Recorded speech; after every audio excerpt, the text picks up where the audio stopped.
This is Defacto Review, where we run down the top news events from the past week, and then we debate what happens next. Hi, I'm Terrence Edwards, and with us tonight is our host, Jargle Defacto. Hi, Jargle. Hi, hello. We have prepared some topics. Yeah. Probably we'll show it now, or? Yeah, we can get right away rolling, so let's look at what we have to discuss today.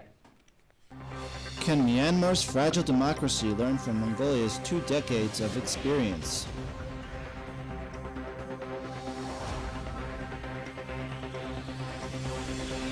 Banks receive applications in droves from citizens ready to sell shares in Erdenes Tavan Tolgoi.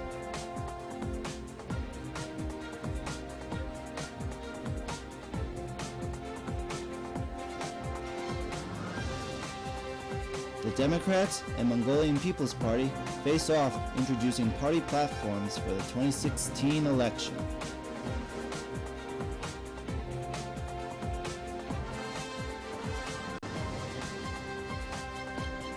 A public exhibition gives a look at how the proceeds from the 2012 Chinggis bond were spent.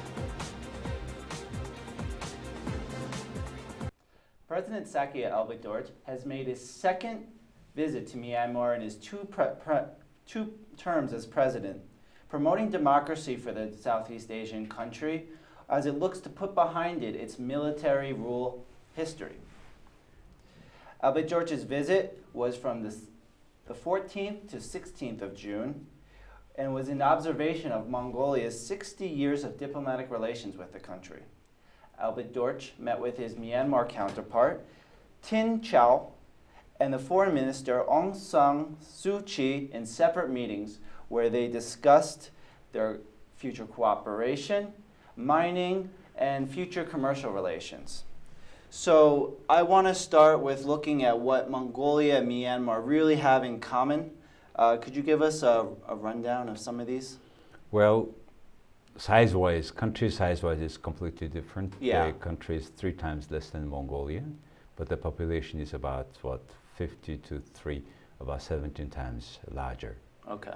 And Myanmar is a quite large country. It's larger huge, than geographically similar though. Yeah, and larger than Thailand, for Yeah. example. And it's one of the countries which study the experiences of Mongolia of double transition of political and economic transition. Yeah. And we had several delegates from Myanmar, Kyrgyzstan for the last few years. And it's good that our president is coming there and they accept him very well. And this is very interesting experiences. And there was a very interesting workshop on democracy, the regional workshop during his visit. And there are a lot of things, of course, mutually to learn from each other. Mm-hmm. And it's in the line of, remember last time we talked about John Kerry's visit where he said Mongolia is oasis of democracy. Yes. So in that line, it's a good case. But if you ask me a question about what Mongolia still can improve so that they learn more complete experiences, there are several things in Mongolia. In Mongolia, we have our political institutions not completely transparent. Yeah. In particular, institutions like political parties are really not transparent because we don't know where their money comes from and where they spend for.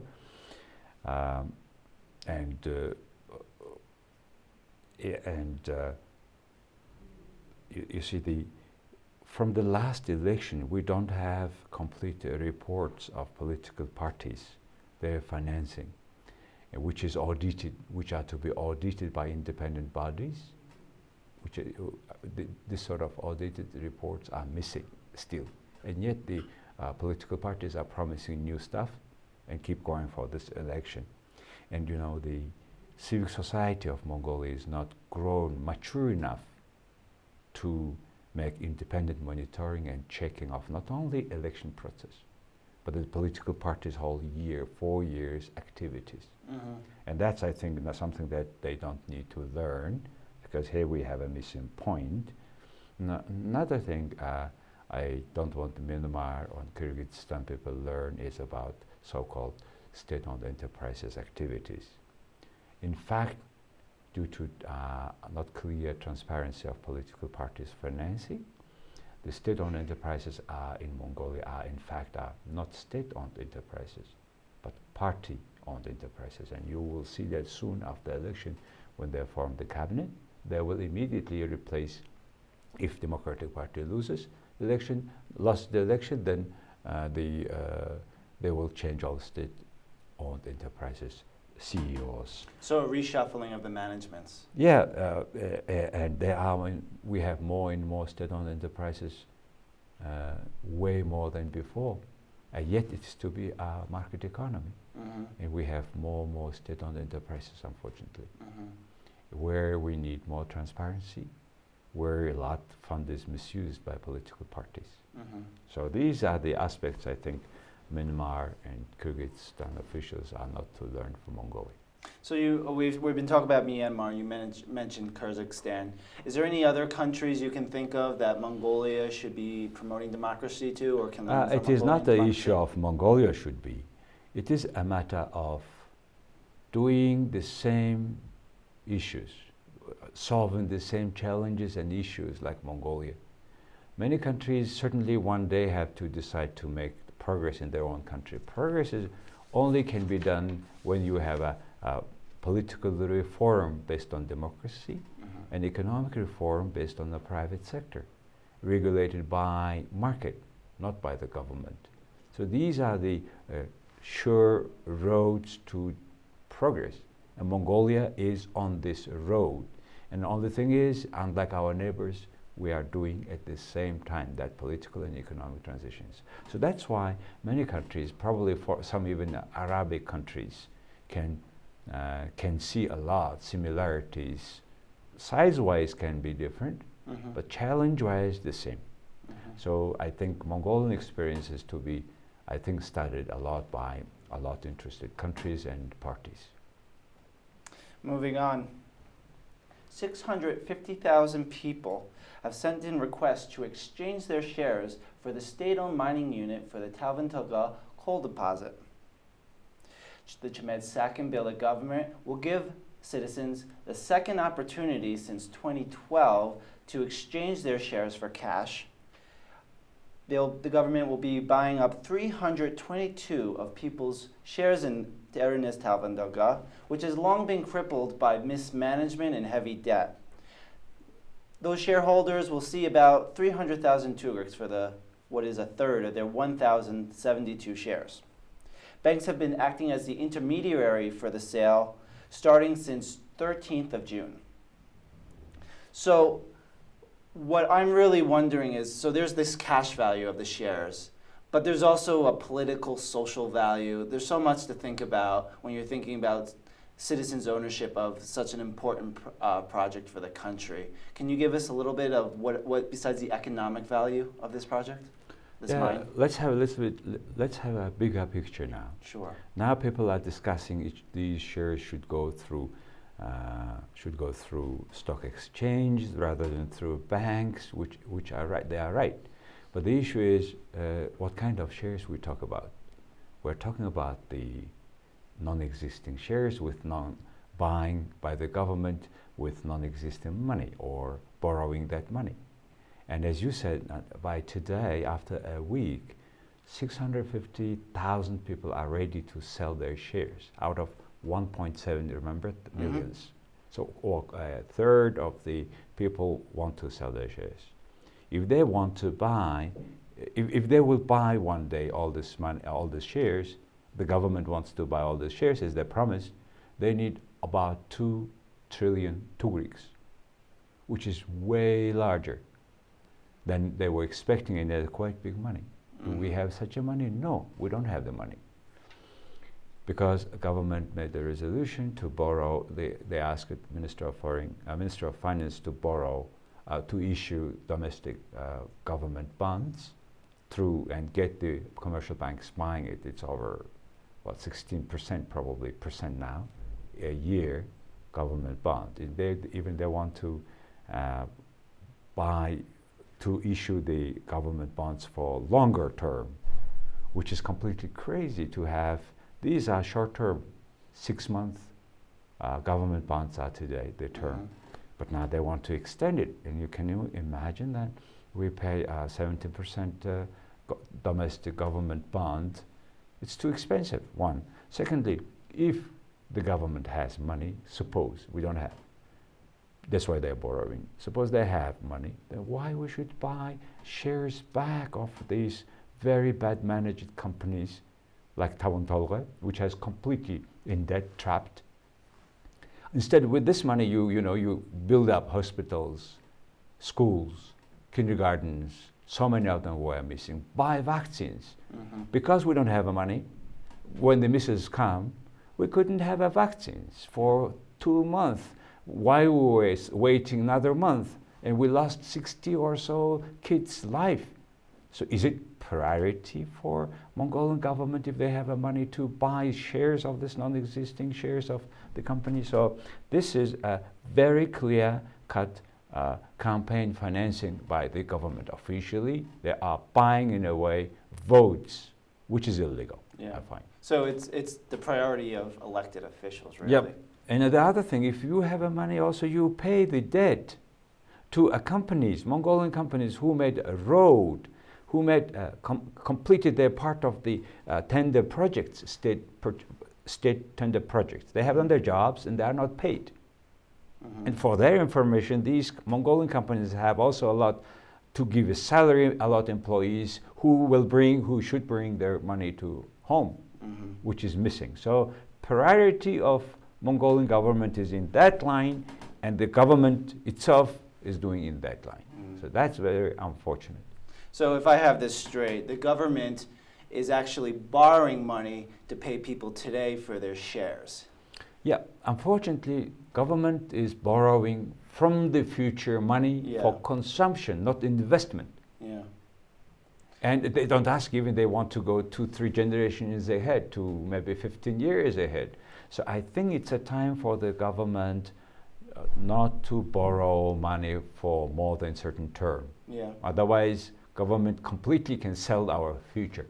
Well, for me, this is deja vu. Because if you look at the past election, we saw the government taking money from Tavan Tolgoi, many millions of dollars, to give out cash loans from the Human Development Fund. Yes. So it's the same, it's a pattern of bad management choices. It's and that was repetition. what really set the tone of this company really beginning to be choked in debt and mismanaged. Yeah, this is just nothing new. It's continuation of the last election campaign policy, where they have bought shares from students, elderly people, disabled people, in particular people who really wanted to have back their shares. And they have bought almost 30% of the shares they have issued that time. Now they want to buy the remaining, and which is another kind of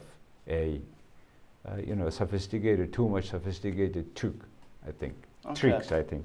Okay. We got to move on, but we're All right. sticking with the elections. Mongolia's two largest parties, the Mongolian People's Party and the Democratic Party, have announced their political campaigns. Voters have only individuals to choose from in this election, rather than being able to vote for parties. When voters hit the ballots on June 29th. Both parties have introduced slogans, with the Democrats going with Mongolia 2020 and the Mongolian People's Party, "We can do it together." Those were air quotes.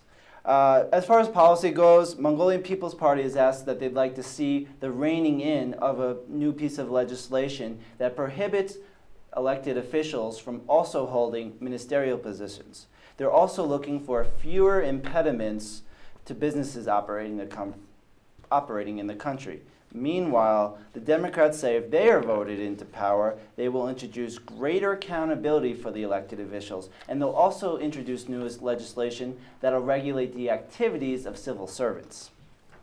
So I gave a brief overview of the kind of promises they're making. Can you expand on that at all, Jargal? Yep. You see, Mongolian political parties keep promising everything in the sky at every election. The bad news is we don't see very clear-cut the report of the previous election, which is audited by independent party, which is also supported or audited or opposed by civic society organizations. So this sort of report does not exist. So once there's not very much accountability, transparency for any program, political party from the elections, then you can promise a lot of things. And promises are good, but implementations are even better. Sure. So that's the issue, I think, in Mongolian democracy missing. We don't have this monitoring capacity of civil society of the works by political parties when they take power, when they are in opposition or not take power. In both cases, not clear report. The other thing, for example, they said they will stop or they will cut oligarch impact on political parties. Well, it sounds good, but how? Are they going to cut their support and donation from these parties, or many parliamentarians are now themselves are big businesses, and the big businesses are coming with even it's a one person owner of the big business is a politician, parliament member. At times they are also ministers. And what do we expect? How they are going to cut their own throat? So these are issues. And the other thing, what they have promised is also the issue of public servants, public officers. It's a very long talk, debated issue. And even we have big debate on the term about, we say, in Mongolian they say state officials. No, we suggest no, public servants, state and public. Not happy. Why suddenly state and public? Why? So it looks like we overcome that challenge now. But however, you see, we have big problem with the training and preparing public officers for the office, for the job they're supposed to do. Two reasons. With every change of the ministers, all ministries, officials are changing. It's a cleaning of house. Yes. They are replaced, restructured again, and mostly they do it not because the need of Mongolian government, just because the needs of coalition requirements. Somebody is to be minister, then let's create ministry for him. So this is the way how our public officers are confused every morning. At times I think some don't know where to go today because his ministry was called this way yesterday and today in that way. It even officially, physically can be moved from a building to another building.